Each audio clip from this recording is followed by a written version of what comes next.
Congress party కార్యకర్తలు నాయకులు కలిసికట్టుగా ఐకమత్యంతో భువనగిరి గడ్డ కాంగ్రెస్ అడ్డా అని మరోసారి పార్లమెంట్ ఎన్నికల్లో చామల కిరణ్ కుమార్ రెడ్డి గారిని అత్యధిక మెజారిటీతో గెలిపించిన ప్రతి ఒక్కరు కూడా పేరు పేరున నా హృదయపూర్వకంగా ధన్యవాదాలు తెలియజేస్తూ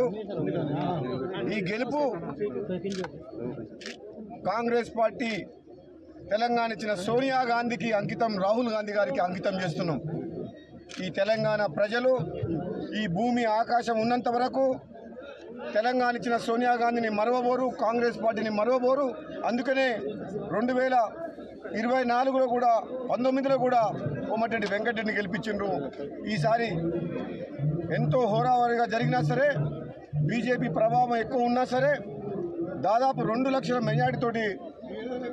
భువనగిరి పార్లమెంట్ నియోజకవర్గ ప్రజలు అందరూ కూడా